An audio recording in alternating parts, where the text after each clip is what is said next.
Let's do another thermal equilibrium or calorimetry example. In this case, a 0.5 kilogram aluminum calorimeter is filled with 1 kilogram of water. Both the calorimeter and the water are at thermal equilibrium at a temperature of 80 degrees Celsius. Now, a 0.1 kilogram ice cube at 0 degrees C is dropped into the calorimeter. We're going to find the equilibrium temperature of the combination. Now, remember, all of this is a process. Two things are going to happen to the substance, which is the ice. First, it's going to absorb heat and melt. And once it has completely melted, the water that has resulted from the melting ice is going to increase in temperature as it continues to absorb heat.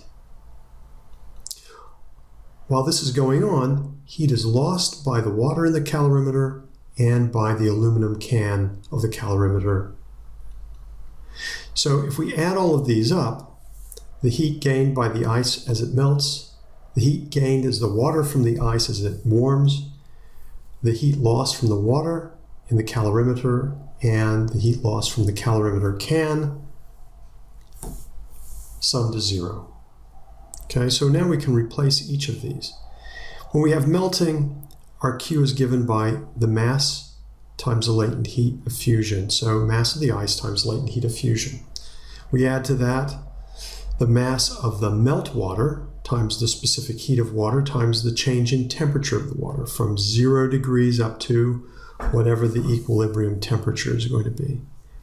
And to that we're going to add the loss of heat from the water in the container, mass times specific heat times change of temperature, and the loss of heat from the aluminum, mass times specific heat of the aluminum times the change in temperature of the aluminum.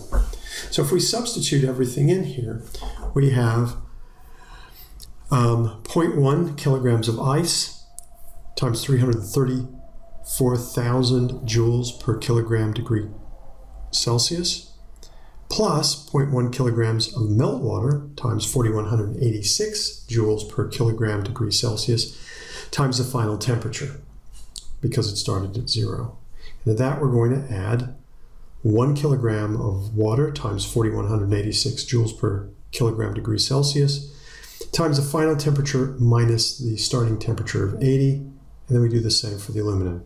Half a kilogram of aluminum, 837 joules per kilogram degree Celsius multiplied by the final temperature minus 80.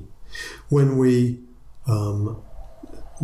do all the arithmetic here and rearrange to get TF on one side and units on the other, we can solve for this and find that the final temperature of the combination of calorimeter, water in the calorimeter, and ice is 66.68 degrees Celsius.